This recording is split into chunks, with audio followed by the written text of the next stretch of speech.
Pemirsa, seorang pengemudi ojek online diduga nekat menjamret telepon genggam milik penumpang saat menurunkannya di kawasan apartemen Bintaro Parkview, Pesanggerahan, Jakarta Selatan. Korban berusaha mempertahankan barang miliknya hingga terseret lebih dari 100 meter.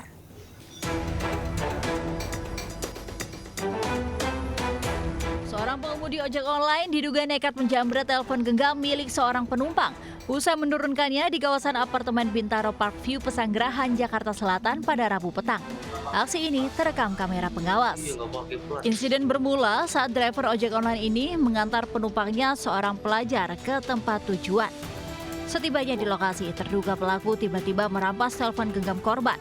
Korban pun mempertahankan ponselnya hingga terseret sejauh 100 meter karena menahan motor pelaku dari belakang.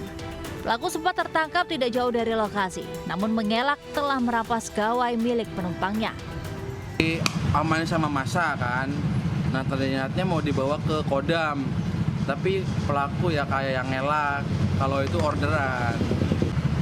Kalau dilihat-lihat sih ya kayak jumper, tapi gimana nggak kena juga sih, nggak ngaku maksudnya dari pihak ojeknya itu. Akibat peristiwa ini, korban mengalami luka langsung dibawa ke klinik terdekat. Sementara kasus penjamretan kini dalam penyelidikan Polsek Pesanggerahan. Dari Jakarta, Helmi Sajangbati, Ayus melaporkan. Seorang siswi sekolah menengah pertama menjadi korban dua pelaku penjamretan saat berjalan pulang dari sekolah di bawah flyover Cilincing, Jakarta Utara. Aksi nekat korban mengejar para pelaku terekam CCTV.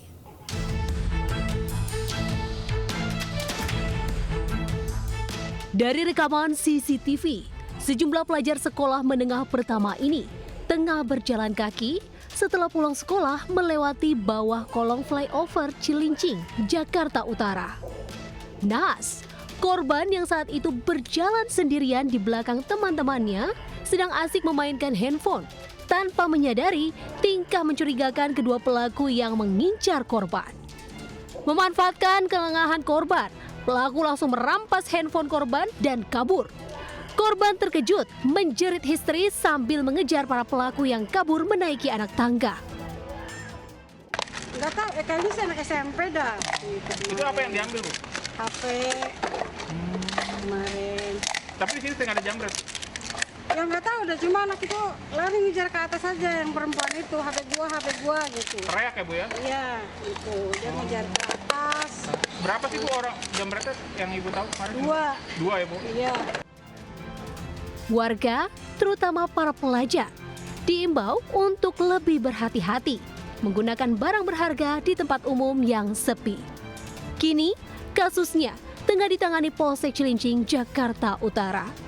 Dari Jakarta, Sofian Firdaus melaporkan. Komplotan maling menggasak sepeda motor milik kurir yang terparkir di gudang barang ekspedisi di Jalan Tanjung Duren Utara, Grogol, Petamburan, Jakarta Barat. Hanya butuh kurang dari 1 menit, motor raib digondol pelaku.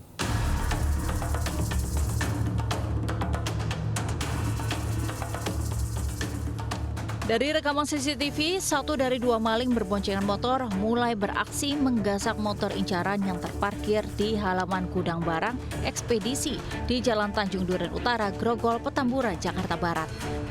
Sambil memantau situasi, pelaku berusaha merusak kunci kontak stang motor milik seorang kurir.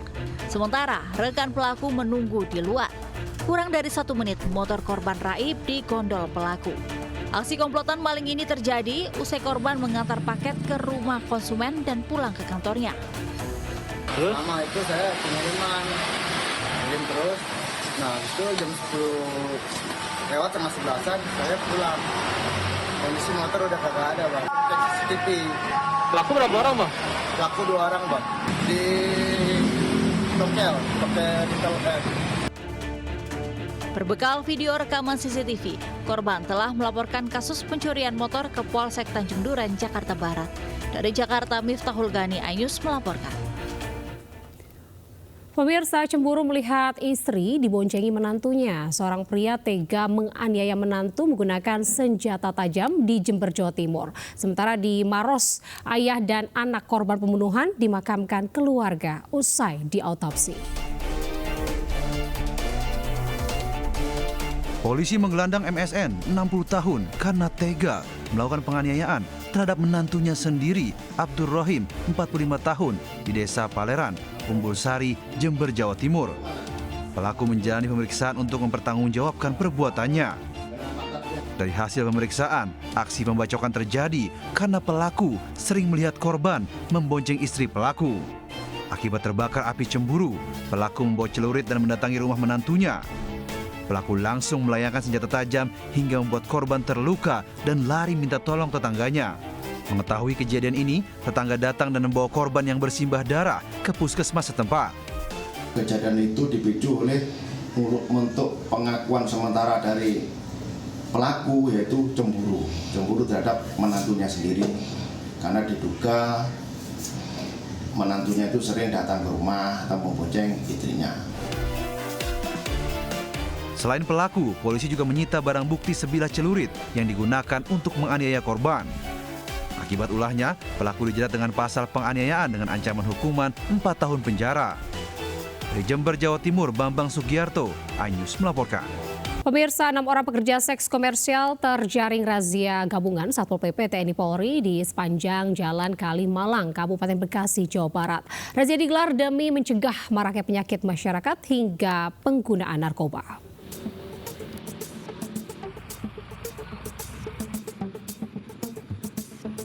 Sejumlah pekerja seks komersil PSK mencoba kabur usai melihat kedatangan petugas gabungan Satpol PP TNI Polri datang merazia sejumlah kafe remang-remang di sepanjang Jalan Kalimalang Cikarang hingga perbatasan Kota Bekasi.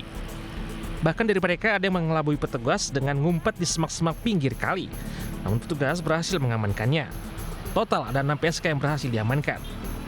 Mereka dibawa ke kantor Satpol PP untuk pendataan sebelum diserahkan ke Dinas Sosial. Namun dalam razia petugas tidak menemukan adanya penggunaan narkoba. Ya, kita bergerak tadi pukul 10 dengan personil dari TNI Polri, POM dari PM. Razia juga sebagai wujud penegakan Perda nomor 10 tahun 2002 tentang perbuatan asusila untuk mencegah maraknya penyakit masyarakat jelang akhir tahun. Rencananya razia serupa akan kembali digelar di sejumlah titik rawan prostitusi lainnya. Di Kabupaten Bekasi, Jawa Barat, Ahmad Johari Lutfi melaporkan. Kebakaran melanda 6 rumah toko penjual abon dan barang antik di kawasan Jalan Patmo Susatro, Surabaya. Kebakaran diduga saat pemilik toko sedang memasak abon kemudian menimbulkan api lalu dengan cepat membakar bangunan.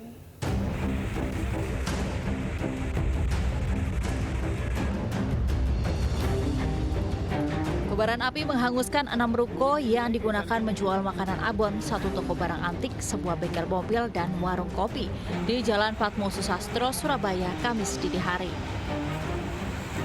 Si jago merah diduga berasal dari proses memasak abon di toko abon, kemudian merembet ke bangunan lainnya karena atap bangunan menyambung. Beruntung saat kejadian kebakaran ini, semua penghuni ruko keluar menyelamatkan diri. Namun seluruh barang produksi abon di dalam ruko, termasuk sejumlah unit sepeda motor dan barang antik ludes terbakar. 18 unit mobil pemadam kebakaran Surabaya dikerahkan ke lokasi kejadian, langsung berjibaku memadamkan kobaran api yang cukup besar. Api pun berhasil dilokalisir menjelang pagi. Salah satunya teman-teman punya usaha abon, kan mungkin ada salah satu kelalaian mungkin dari dari pemasakan daging, mungkin ada salah satu yang ngantuk atau apa, kan kurang tahu nyamannya orang lalai kan enggak tahu juga. Teman datang tinggal melakukan blocking supaya tidak lagi merambat kemana-mana lagi. Lakukan blocking pemadaman di sisi kiri dan kanan itu. Ini yang terbakar apa nih, Pak? Ini toko ya, ada 3 yang toko abon, itu 1 pemilik. Kemudian ada 2 toko barang antik. Kasus kebakaran ini kini ditangani tim Inafis Polrestabes Surabaya guna memastikan penyebab pasti kebakaran. Dari Surabaya, Rahmat Ilyasan, iNews melaporkan. Sementara itu pemirsa, sebanyak 33 stand di Pasar Baru 2 Gresik ludes terbakar Kamis pagi. Sejumlah pedagang dan warga berlarian menyelamatkan aset dagangannya agar terhindar dari kobaran api. Banyaknya benda mudah terbakar di dalam pasar membuat api dengan cepat meluas membakar stand di sekitarnya. Sebanyak 5 unit pemadam kebakaran dari Pemkab Gresik dan juga Petrokimia berusaha melokalisir kobaran api.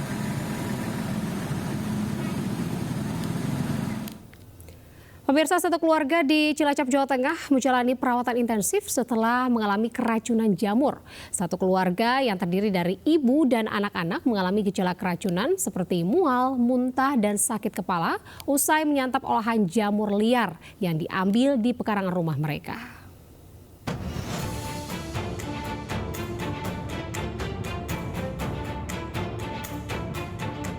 Satu keluarga asal desa Binangun, Bantarsari, Cilacap, Jawa Tengah ini terpaksa menjalani perawatan intensif di Puskesmas Bantarsari karena alami gejala keracunan. Satu keluarga yang terdiri dari ibu dan 2 anaknya ini dirawat usai mengeluhkan mual, muntah, lemas, dan sakit kepala usai mencantap olahan jamur. Untuk memulihkan kondisi korban, petugas medis memberikan obat antibiotik dan anti diare serta vitamin kepada warga yang menjalani perawatan. Peristiwa keracunan ini terjadi saat korban mengambil jamur liar di pekarangan rumah mereka. Jamur merang dipetik kemudian dia masak untuk digunakan sebagai lauk sarapan pagi.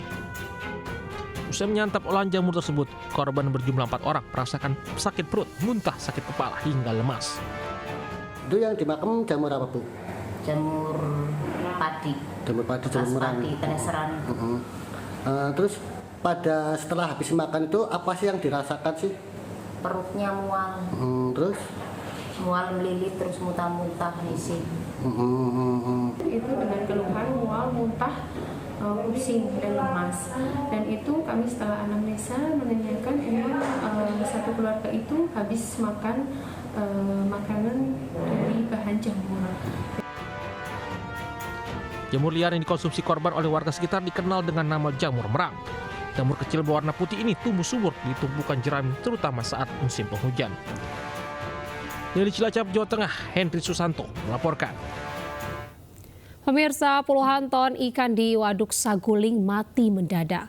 Guna mengurangi dampak kerugian yang berlebih atas matinya ribuan ikan tersebut, petani jaring terapung Waduk Saguling terpaksa menjual ikannya dengan harga murah.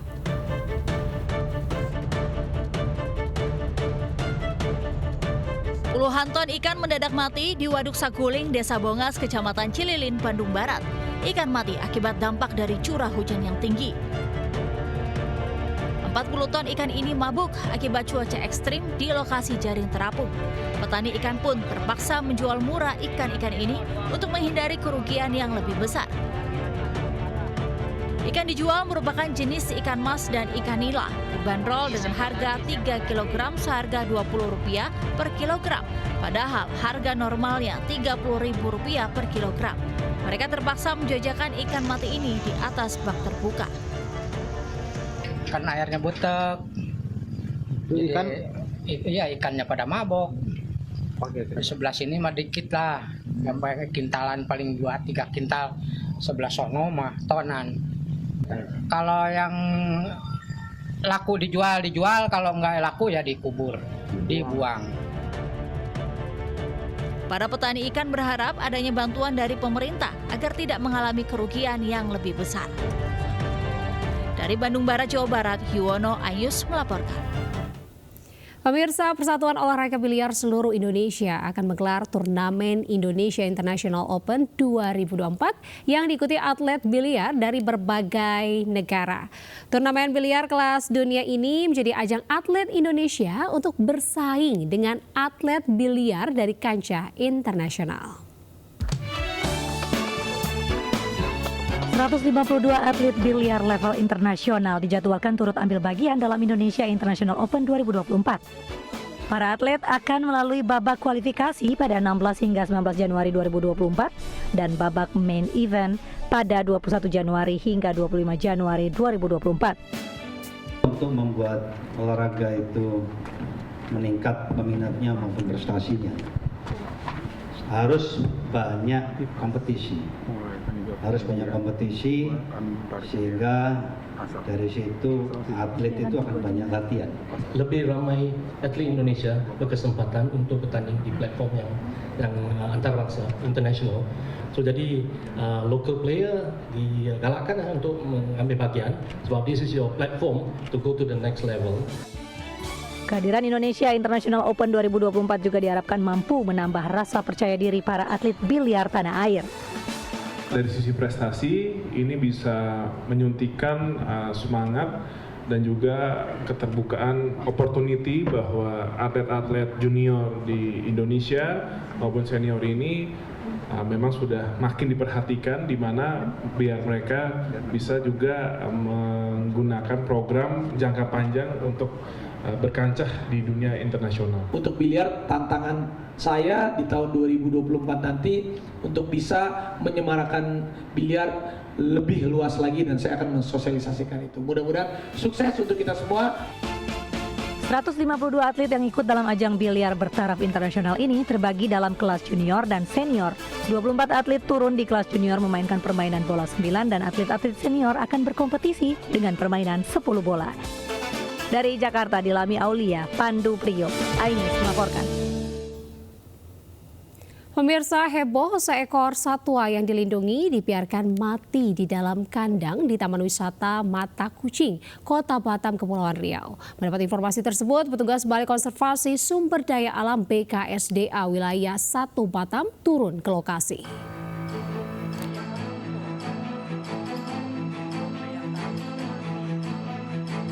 Dalam video viral, tampak seekor satwa dibiarkan mati di dalam kandang di Taman Wisata Mata Kucing, Kota Batam, Kepulauan Riau. Bahkan rumornya, diduga hewan tersebut adalah badak dan orangutan. Pasca viral, petugas Balai Konservasi Sumber Daya Alam BKSDA wilayah 2 Batam langsung turun meninjau dan tidak menemukan satwa mati seperti video beredar. Faktanya, Taman Wisata Mata Kucing merawat seekor lutung di kandang yang diduga dalam keadaan sakit. Meski demikian, pihak BKSDA menyayangkan pihak pengelola tidak melaporkan hal tersebut. Sementara, pihak pengelola beralasan keadaan lutung perlu dirawat terlebih dahulu, meski lutung mati dan dikuburkan tak jauh dari kandang. Kemudian untuk satwa yang dilindungi dijumpai dalam keadaan mati, dapat melaporkan ke kami dulu sebelum melakukan tindakan apa-apa, mengobati atau menguburkan pada saat kondisinya sudah sekarat dan tidak bisa diobati.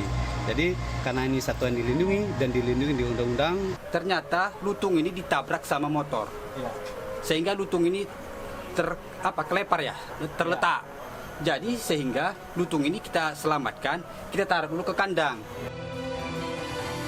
Diketahui lutung merupakan jenis langka yang dilindungi oleh Peraturan Pemerintah Nomor 7 Tahun 1999. Dari Batam, Kepulauan Riau, Gusti Yenosa Ayus melaporkan. Pemirsa, siapa sangka limbah kulit pisang bisa diolah menjadi camilan enak bernilai ekonomis. Seperti di Lengkong, Gudang Timur, Tangerang Selatan. Sekelompok ibu-ibu rumah tangga sukses membuat kerupuk kulit pisang dengan omset hampir 10 juta rupiah per bulan.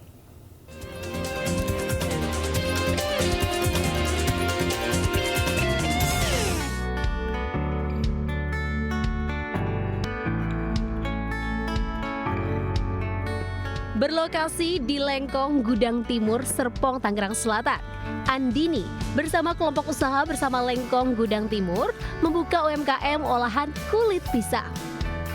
Terinspirasi dari banyaknya kulit pisang yang terbuang. Dengan modal Rp700.000, Andini berinovasi memanfaatkan limbah kulit pisang menjadi camilan kerupuk.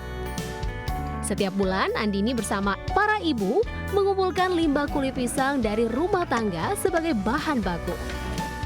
Proses pembuatannya tidaklah sulit. Setelah direbus, kulit pisang dihaluskan dengan campuran tepung dan berbagai bumbu rempah. Adonan yang dicetak kemudian dijemur hingga digoreng. Selanjutnya, kerupuk kulit pisang dikemas dalam pouch. Olahan kerupuk kulit pisang yang dirintis sejak 2018 ini kian berkembang dengan pendampingan dari BRI dalam hal pendanaan. Karena awalnya kita belajar dulu gitu ya, omsetnya paling sedikit, modalnya sedikit, baru kita minta tolong sama pihak permodalan. Alhamdulillah sudah. Sekarang kita dapat pindahan dari BRI permodalannya. Dari perbankan juga membantu dari sisi pemodalan, dari sisi pendampingan, dan juga mereka memberikan pelatihan-pelatihan. Banyak para pelaku usaha tumbuh membantu roda perekonomian keluarga. Camilan renyah dan enak membuat olahan kerupuk kulit pisang banyak diminati pembeli. Tak heran setiap bulan ibu-ibu ini bisa menyetok 400 bungkus kerupuk kulit pisang di gerai pusat oleh-oleh. Rasa gurih gitu ya, apalagi ini ada rasa original, ada rasa udang. Beli terus, saya selalu konsumsi kerupuk. Beraneka kerupuk, saya suka kerupuk kulit pisang, jadi andalan di rumah sehari-hari ada kerupuk.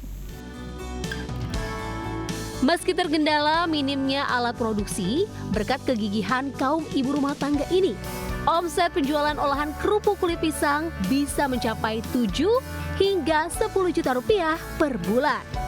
Mereka terus belajar berinovasi varian rasa olahan kerupuk kulit pisang agar laris manis dan mampu membantu perekonomian mereka. Dari Serpong, Tangerang Selatan, Ardin Alfagani Nur melaporkan. Pemirsa, ikan bubara salah satu ikan yang digemari masyarakat Maluku. Kementerian Kelautan dan Perikanan melalui BPBL Ambon pun meningkatkan produktivitas dengan pembenihan massal ikan bubara sekaligus untuk upaya meningkatkan ekonomi masyarakat setempat.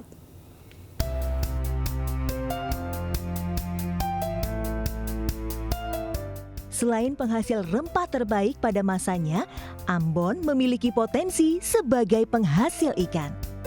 Jenis ikan yang paling diminati masyarakat adalah ikan bubara yang banyak disajikan di rumah makan Bahari di kota Ambon.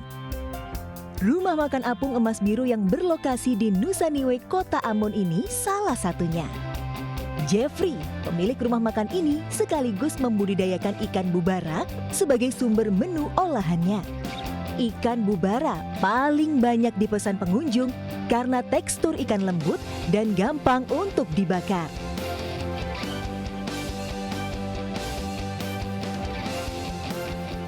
Pada umumnya orang Maluku itu lebih senang karena dagingnya itu lembut, terus tekstur dagingnya juga enak, terus kalau dibakar juga dapat, dibuat waktunya juga enak. Jadi untuk wilayah Maluku itu, orang Maluku sendiri lebih senang ke bubara, dan bukan hanya di Maluku, khusus di Indonesia pun sekarang lagi dominan ke ikan bubara atau ikan kulit sendiri. Sejak tahun 2013, Jeffrey membudidayakan ikan bubara yang bibitnya diperoleh dari Balai Perikanan Budidaya Laut BPBL Ambon. Begitu juga dengan Yanti. Dengan membudidayakan ikan bubara, ia tak perlu lagi melaut. Sangat senang dengan balai, Bu. Terus terang kalau kita kadang kalau kita punya modal kurang, balai bisa kasih pinjam. Nanti kalau kita panen kita bayar. Banjir itu, Bu, kalau kita punya ikan itu mati, kita langsung lari bawa ke laboratorium. Langsung kadang kalau kita nggak pergi, mereka datang ke sini periksa air sama periksa kita punya virus-virus yang ada di ikan, Bu. Kita senang sama balai gitu.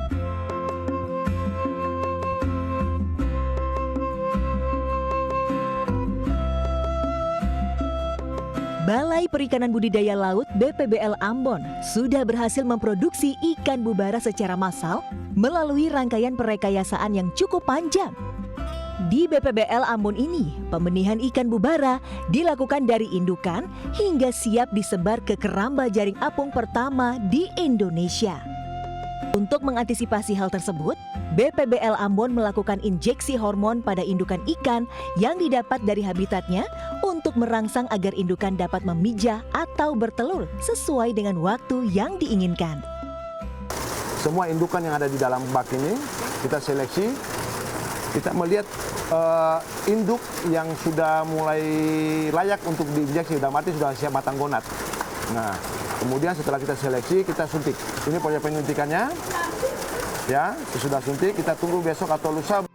Setelah pemijahan berhasil, pendederan atau pemeliharaan larva bubara dilakukan selama beberapa waktu di kolam sementara. Saat benih mencapai ukuran 4 hingga 5 cm, benih siap ditebar di keramba jaring apung. Dari budidaya ikan bubara, BPBL Ambon berhasil memenuhi kebutuhan ikan di Ambon, juga mengirimkan benih ikan bubara ke sejumlah wilayah di Indonesia, di antaranya Jayapura, Kepulauan Seribu, dan Tual. Diharapkan dengan tingginya minat masyarakat terhadap ikan bubara, BPBL Ambon semakin meningkatkan produksi benih ikan bubara yang memiliki kualitas terbaik. Jadi kami tentunya juga menerapkan cara pembenihan ikan yang baik di sana. Bagaimana benih-benih yang kami hasilkan ini benih-benih yang benar-benar bermutu, pertumbuhan cepat, dan tentunya toleransi terhadap penyakit di sana. Inovasi BPBL Ambon nyatanya tak hanya berdampak bagi komunitas sendiri, namun juga ke masyarakat sebagai pembudidaya ikan bubara hingga mampu menggerakkan ekonomi daerah setempat. Dari Ambon, Naomi Irene, Abdul Roshid melaporkan. Pemirsa, takut ditilang, sebuah sepeda motor yang dikendarai emak-emak nekat melawan arus melintas di tengah Jalan Sultan Alauddin, Kota Makassar, Sulawesi Selatan. Satlantas Polrestabes Makassar masih melakukan penyelidikan.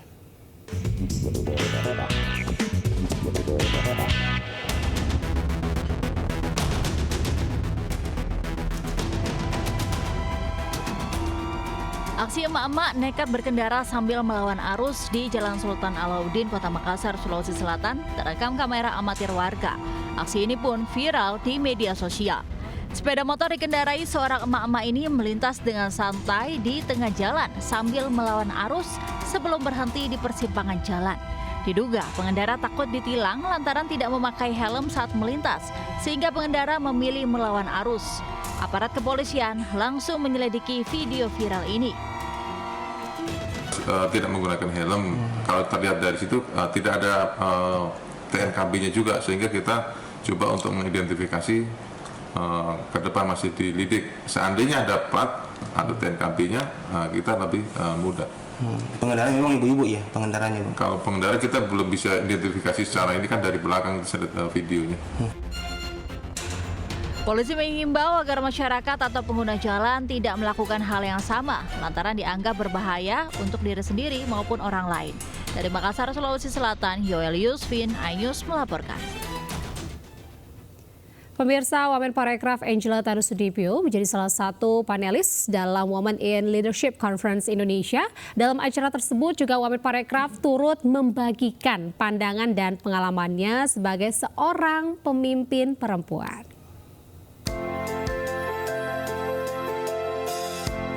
Acara Women in Leadership Conference yang bertema Be the Game Changer It Starts With You digelar di The Westin Hotel Surabaya, Jawa Timur.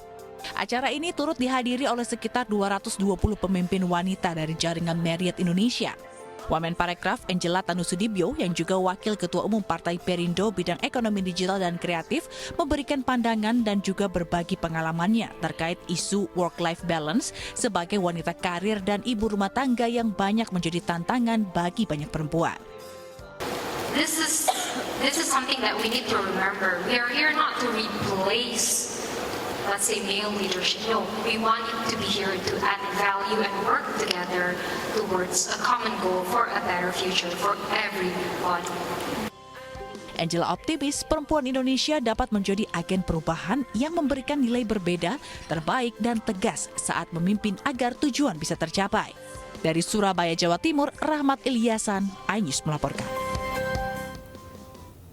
Di tengah polemik perlu tidaknya debat antara Cawapres secara terpisah, Ketua DPP Perindo Bidang Politik tetap menginginkan KPU melaksanakan sesi tersebut. Menurut Yusuf Lakaseng, debat antar Cawapres menjadi salah satu cara masyarakat menilai kualitas calon pemimpin selama 5 tahun mendatang. Partai Perindo menanggapi debat antar calon wakil presiden yang kini masih menjadi polemik di ranah publik.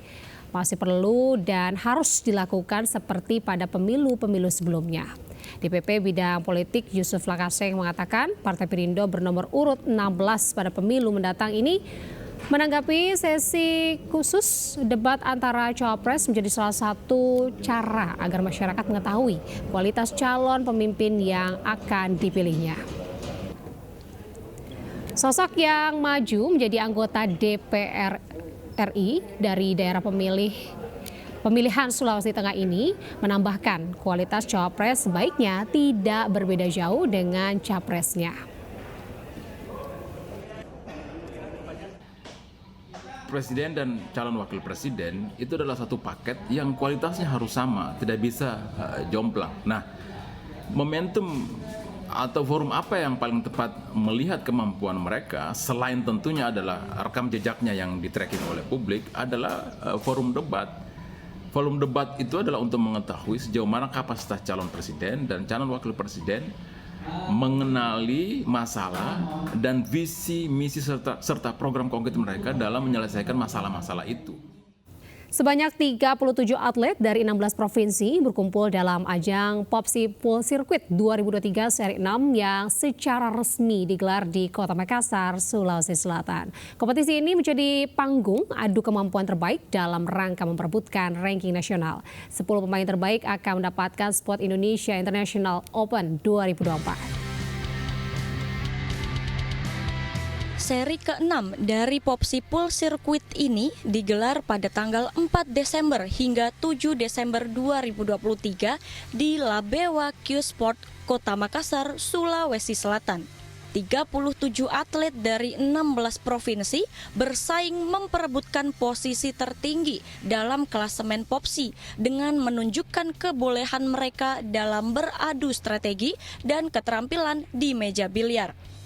Tentu kita berharap bahwa kegiatan ini bisa menambah animo masyarakat, khususnya Sulawesi Selatan dan lebih khusus lagi Kota Makassar, untuk bisa tertarik.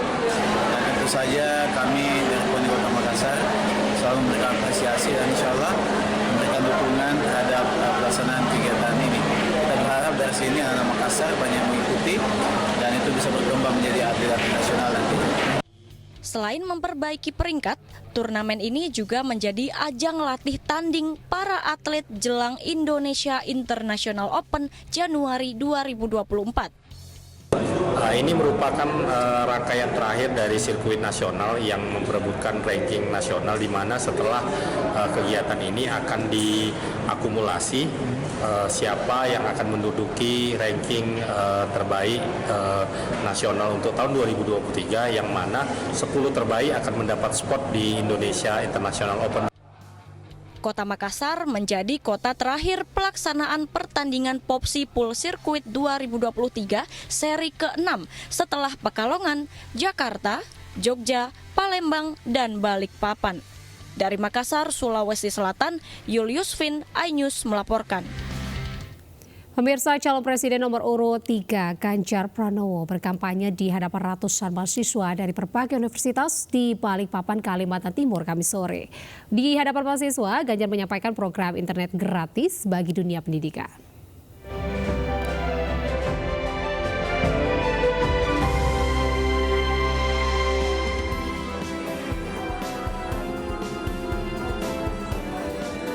Setelah berkunjung ke IKN, Capres nomor urut 3 Ganjar Pranowo menemui ratusan mahasiswa-mahasiswi dari berbagai universitas di kota Balikpapan.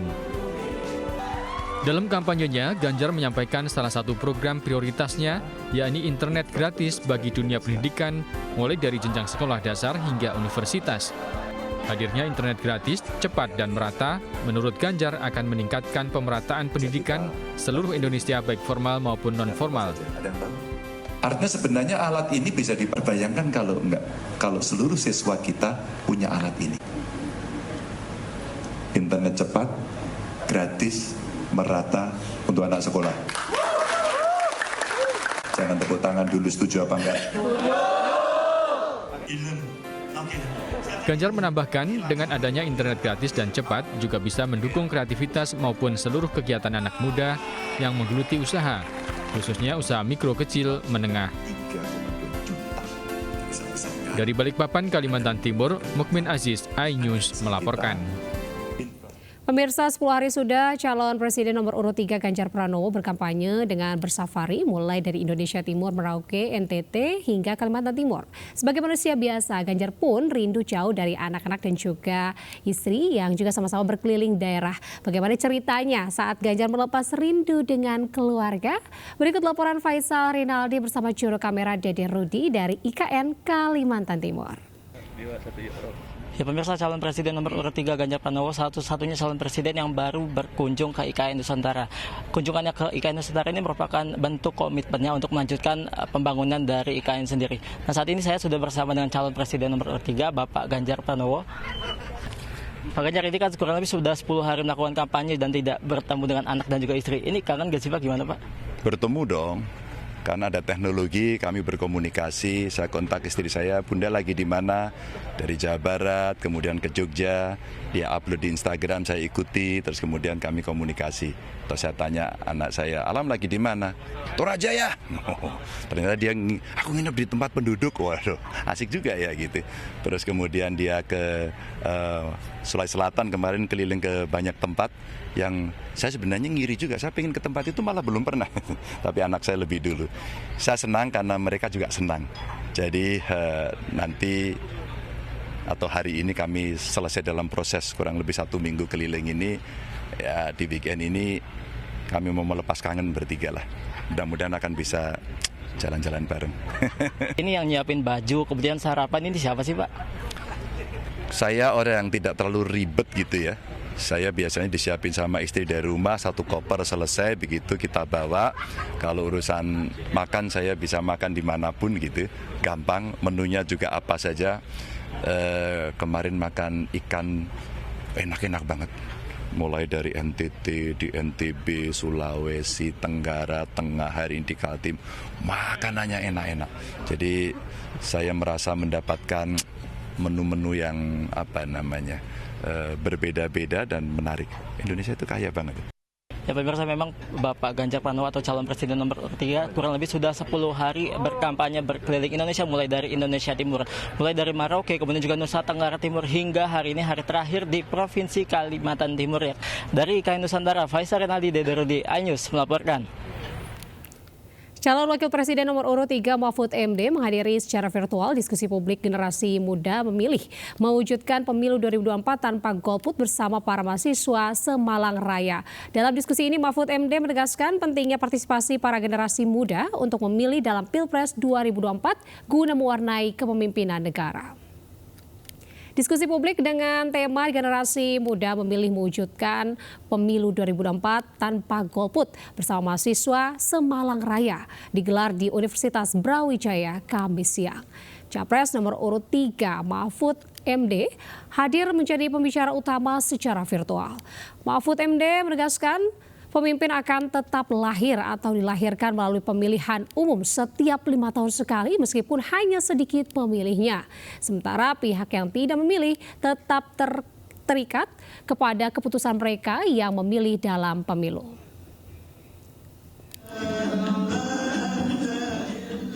Hal serupa juga disampaikan Mahfud dalam sholawat dan juga istighosah kebangsaan di Hall World Trade Center Kuala Lumpur, Malaysia, Kamis malam. Mahfud meminta warga negara Indonesia di Malaysia selain mensyukuri nikmat kemerdekaan juga berkewajiban turut menjaga NKRI, salah satunya dengan cara memberikan suara pada pemilu mendatang. Saudara diberi hak oleh konstitusi untuk menentukan, untuk memilih pemimpin sendiri, memilih wakil rakyat. Calon Presiden nomor urut 1 Anies Rashid Baswedan menghadiri dialog kebangsaan bersama ribuan mahasiswa Universitas Malahayati di Bandar Lampung Kamis siang. Sementara Cawapres Muhaimin Iskandar menghadiri peluncuran 1 juta jubir Desa Anies Muhaimin di Jakarta.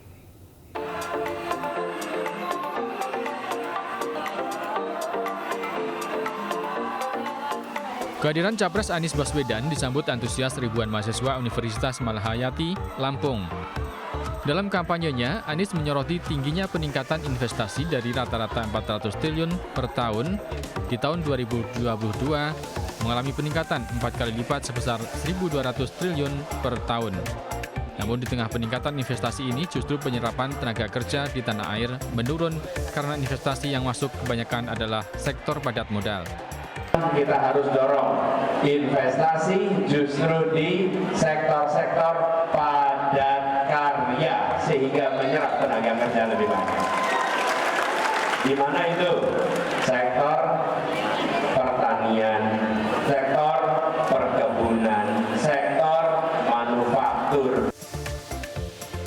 Sementara calon wakil presiden nomor urut 1 Muhaimin Iskandar menghadiri peluncuran 1 juta jubir desa bersama barisan relawan desa Anies Muhaimin di Gedung Pandansari, Taman Wiladatika, Cibubur, Jakarta. Dalam acara ini, sebanyak 15 relawan perwakilan diberi kartu tanda pengenal sebagai penanda resmi menjadi jubir desa Amin. Barisan relawan desa Amin ini akan menjadi perpanjangan tangan Amin untuk menyampaikan visi dan misi perubahan.